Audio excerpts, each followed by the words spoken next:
Good evening friends. இது Shankar. Welcome back to info Tamil. இன்னைக்கு நம்ம யாரை பற்றி பேச போகிறோம் அப்படின்னா, ஜான் ஆரோக்கியசாமி. ஜான் ஆரோக்கியசாமிங்கிறவர் யாரு? ஏன் அவரை பற்றி இன்னைக்கு நம்ம பேசுகிறோம்? ஜான் ஆரோக்கியசாமிங்கிறவர் யார் அப்படின்னா, சிஎம் விஜயோட அரசியல் ஆலோசகர். ஓகேவா? அது டிவிகே கட்சி இவ்வளோ பெரிய வெற்றிக்கான காரணம், அது பின்னாடி இருந்து விஜய்க்கு வந்து அறிவுரை சொன்னது, ஆலோசனை சொன்னது, அதுக்கப்புறம் ஒரு 2 வருஷத்துல கட்சியை ஜெயிக்க வச்சது, இதுக்கெல்லாம் முழு முதற் காரணம் யாரு அப்படின்னா, ஜான் ஆரோக்கியசாமி. ஜான் ஆரோக்கியசாமி நம்மள மாதிரி ஒரு சாதாரண ஆள் தான். அவர் வந்து பூர்வீகம் வேணா ஆந்திராவா இருக்கும். ஆனா அவர் படிச்சது வந்து திருச்சியிலயும், சென்னையிலயும். ஓகேவா? அதுக்கப்புறம் 2, 3 நிறுவனங்கள்லாம் ஒர்க் பண்ணியிருக்காங்க. ஒ அதுக்கப்புறம் ஒர்க் பண்ணிட்டு, அதுக்கப்புறம் தான் இந்த அரசியல் ஆலோசகருங்கிறத இது அவங்களோட தனியா ஒரு கம்பெனி ஸ்டார்ட் பண்ணி ஆரம்பிச்சது. ஃபர்ஸ்ட்டு அவங்க ஒர்க் பண்ணது யார் கூட அப்படின்னா, சிவசேனாக்காக ஒர்க் பண்ணாங்க. மும்பைல உள்ள சிவசேனாக்காக 2 தேர்தல்ல ஒர்க் பண்ணாங்க. அப்ப அவங்க மட்டும் தனியா ஒர்க் பண்ணல. நெறைய நிறுவனங்களோட சேர்ந்து ஒர்க் பண்ணாங்க. ஒர்க் பண்ணி அங்க சிவசேனாக்கு வந்து பெரிய ஒரு வெற்றி வாய்ப்ப உருவாக்குனாங்க. அதுக்கப்புறம் கர்நாடகால சித்தராமையா அவருக்கு ஒர்க் பண்ணி அவரையும் ஜெயிக்க வச்சாங்க. அதுக்கப்புறம் இதுக்கு வந்தாங்க. தமிழ்நாட்டுல ஃபர்ஸ்ட் அவர யார் உள்ள கொண்டு வந்தது அப்படின்னா, அ அன்புமணி ராமதாஸ். அவங்க தான் கொண்டு வந்தாங்க. நீங்க கூட ஒரு ஒரு கொ அதாவது சில வருடங்களுக்கு முன்னாடி இது நடந்தது. என்ன நடந்ததுன்னா, அதுக்கு முன்னாடி வரைக்கும் பாமகங்கிற ஒரு கட்சி வந்து ஜாதி கட்சியா தான் இருந்துச்சு. அப்படி ஜாதி கட்சியா இருந்த இமேஜ வந்து ஒரு மாத்தி காட்டுறேன் அப்படின்னு சொல்லிட்டு ஒரு ஸ்லோகன் ஒண்ணு உருவாக்குறாங்க. மாற்றம், முன்னேற்றம், அன்புமணி. இது நம்ம எல்லாருமே எல் அ அதாவது அரசியல கன்டினியூஸா ஃபாலோ பண்றவங்களுக்கு இப்ப நான் சொல்ற ஸ்லோகன வச்சு தெரிஞ்சிருக்கும். ஆமாப்பா நாங்க கேள்விப்பட்டிருக்கோம் அப்படின்னு அவங்களுக்கு வந்து தெரிஞ்சிருக்கும். அப்ப அவங்களுக்கு ஒரு பிராண்ட் இமேஜ் கிரியேட் பண்ணி அன்புமணி ராமதாஸோட ஒரு ஒ அவர் பெர்சனல் இமேஜ வந்து நல்ல ஒரு பொசிஷனைஸ் பண்ணி, அப்புறம் அவங்களோட வாக்கு விகிதத்த வந்து இன்கிரீஸ் பண்ணாங்க. எப்படின்னா 4% இருந்தது 7%, 8% ஆக்குனாங்க. அதுக்கப்புறம் அவங்க யாருக்கா ஒர்க் பண்ணாங்க அப்படின்னா, சீமான். சீமான வந்து நம்ம எல்லாருமே சொல்லிக்கிட்டு இருந்தோம்ல. அதாவது நாம் தமிழர் கட்சி வந்து 8% ஓட்டு வாங்கிருச்சு, 8% ஓட்டு வாங்கிருச்சு.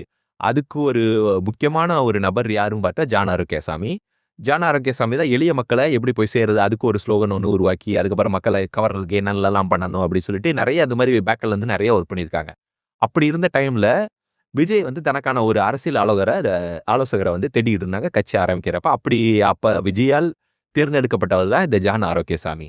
ஜான் ஆரோக்கியசாமி அ விஜய் வந்து எப்படிலாம் என்னெல்லாம் பண்ணாங்க அப்படின்னா, எப்படி வந்து நரேட்டிவ் செட் பண்ணாங்க அப்படின்னா, அதாவது எந்த இடத்துல பேசணும், எந்த இடத்துல பேசக்கூடாது, எதுக்கெல்லாம் எதிர்வினை ஆற்றணும், எதுக்கெல்லாம் வந்து ரியாக்ட்டே பண்ணக்கூடாது.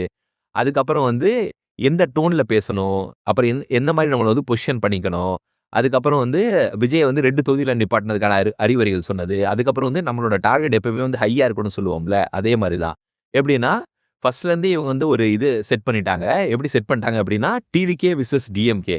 இந்த நரேட்டிவ் வந்து செட் பண்ண இதுதான் ஒரு முக்கியமான ஒரு ரீசன் டிவிகே ஜெயிச்சதுக்கான காரணம். ஏன் அப்படின்னா, நம்மளோட டார்கெட் எப்பவுமே ஹையா இருந்துச்சு அப்படின்னா, அப்ப நம்ம என்ன ஆகும் அப்படின்னா, நம்மளும் அந்த கோல வந்து அச்சீவ் பண்ணுவோம். நம்ம டார்கெட் எப்பவுமே அது கீழ இருந்துச்சுன்னா, நம்ம அத வந்து அச்சீவ் பண்ண மாட்டோம். அது மாரி இந்த மாரி டார்கெட் செட் பண்ணது, நரேட்டிவ் செட் பண்ணது.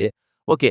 அப்ப ஜானவரி கேசாமி வந்து எல்லாமே அவருக்கு ஃபேவரபிளா இருந்துச்சா அப்படின்னா, ஃபேவரபிளா இல்ல. ஏன் அப்படின்னா இவருக்கு அரசியல் ஆலோசகரா இருந்தார். ஆனா உள்கட்சி பூசல்ல நெறைய பேர் வந்து இவரோட வார்த்தையெல்லாம் கேட்காதீங்க. இவர் சொல்றதெல்லாம் வேலிடான பாயிண்ட்ஸ் இல்ல அப்படின்னு உட்கட்சி பூசல்லாம் நடந்துச்சு. அதையும் மீறி விஜய் வந்து இவர் சொன்னா கரெக்ட்டா தான் இருக்கும், பெர்ஃபெக்ட்டா தான் இருக்கும்னு சொல்லிட்டு இவர் சொன்னத கேட்டு அதன்படி நடந்ததுனால தான் டிவிகே ஜெயிச்சதுக்கான ஒரு ரீசன். நீங்க வந்து சொல்லலாம். ஓகேவா? விஜய்க்கு வந்து விஜய் வந்து எல்லாருக்கும் பிடிக்கும். அதனால தான் வந்து விஜய்க்கு நாங்க எல்லாரும் ஓட்டு போட்டோம், ஜெயிச்சோம். அது ஒரு ரீசனா இருக்கலாம். ஆனா எப்படி அப்படின்னா, இதுக்கு முன்னாடி அன்புமணி ராமதாஸுக்கும், சீமானுக்கும் நடக்காத ஒரு விஷயம் விஜய்க்கு நடந்ததுக்கான காரணம் என்ன அப்படின்னா, அதாவது டெக்னாலஜி பிளஸ் விஜயோட பிராண்ட் இமேஜ், விஜயோட நம்ம இந்த சினிமா வாழ்க்கைக்கான அவரோட அந்த ஃபேம், இது எல்லாம் மொத்தமா சேர்ந்து பிளஸ் டைம். இது எல்லாம் சேர்ந்து தான் வந்து டிவிகே ஜெயிச்சதுக்கான ஒரு ரீசன். இது மட்டும் இல்லாம எப்படின்னா, ஆதவ அர்ஜுனா வந்து ஒரு ஆஃபீஸ் வந்து வச்சிருக்காங்க. வாய்ஸ் ஆஃப் காமெண்ட் அப்படின்ட்டு. அது வந்து எப்படின்னா, அங்க வந்து 24/7 வந்து ஐடி விங் டீம் வந்து டிவிக்கோட ஐடி விங் டீம் வந்து வொர்க் பண்ணிக்கிட்டு இருக்கும். ஐடி விங் எல்லாருமே வச்சிருக்காங்க. டிஎம்கே இருக்கு, ஏடிஎம்கே எல்லாருமே ஐடி வச்சிருக்காங்க. அத விட ரொம்ப ஸ்ட்ராங்கான ஐடி விங் யார் தெரியும்னா டிவிகே. டிவிகே இந்த தடவ ஜெயிச்சதுக்கான ஒரு ஒரு முக்கியமான ரீசன் வந்து ID wing plus Instagram usage. ஏன் அப்டின்னா, இவங்க எல்லாருமே என்ன கான்சென்ட்ரேட் பண்ணிக்கிட்டு இருந்தாங்கன்னா, பழங்கால கட்சிகள் நான் ஏன் சொல்றேன் அப்டின்னா, அவங்கலாம் காலங்காலமா ஒரே ஃபார்மேட்ட தான் அத யூஸ் பண்ணிக்கிட்டு வர்றாங்க. அப்படி அவங்க யூஸ் பண்றவங்கலாம் இன்னும் நேரடியா மக்கள போய் பார்க்கணும், பார்த்து பேசணும், பிரச்சாரம் பண்ணணும் அப்படின்னு தான் பண்ணாங்க.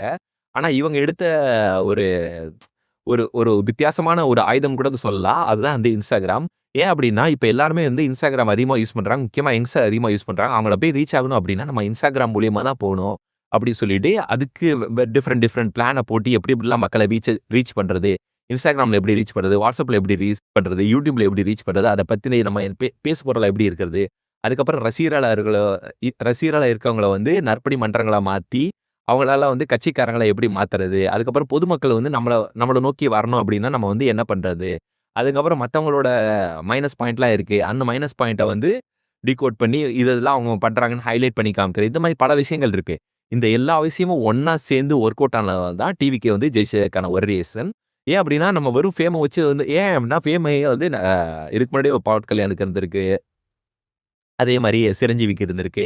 நெறைய நடிகர்கள் இருந்திருக்காங்க. அந்த ஃபேம் மூலியமா வந்திருக்காங்க. ஆனா, இப்ப அந்த காலகட்டத்துக்கு ஏத்த மாரி தன்னை யார் அப்டேட் பண்ணிட்டு, இந்த டெக்னாலஜியும் சேர்த்து யூஸ் பண்ணி யார் ஜெயிக்க முடியுமோ, அவங்களால தான் இந்த தடவ ஜெயிக்க முடியும் அப்படிங்கிறத வந்து காமிச்சிருக்காங்க. இப்ப ஜென்ஸியோட கவுண்ட் வந்து ரொம்ப இன்கிரீஸ் ஆகுறனால, அவங்கள கவர் பண்றதுக்கு நம்ம என்னென்னலாம் பண்ணணும்? இந்த மாதிரிலாம் ரொம்ப யோசிச்சு பெரிய பெரிய ஸ்ட்ராட்டஜிக் பிளான் எல்லாம் போட்டு, டிவிகே ஜெயிச்சதுக்கான ஒரு முக்கியமான ஒரு காரணம் யாரு அப்படின்னா, இந்த ஜான் ஆரோக்கியசாமி. அதுக்கப்புறம் இப்ப கூட நீங்க பார்த்தீங்கன்னா, அவர பத்தின நியூஸ் வந்து இப்ப அவர் யார் அப்படிங்கிறதா நியூஸ் வருமே தவிர, பெருசா அவர பத்தின இதெல்லாம் வராது. ஏன்னா, அவர் எப்பவுமே வந்து பேக் எண்ட்ல தான் ஒர்க் பண்ணிட்டு இருக்காரு.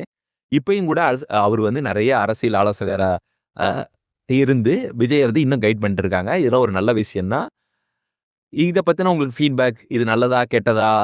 நம்ம Instagram அல்காரிதம்லாம் நம்ம மைண்ட வந்து சேஞ்ச் பண்ணுதா? ஸ்டிமுலேட் பண்ணுதா? இல்ல நாங்க வந்து ரொம்ப பிடிச்சு போய் தான் ஓட்டு போட்டோமா? எல்லாம் இந்த மாரி பல விவாதங்கள் இருக்கும். பல இதெல்லாம் இருக்கும்.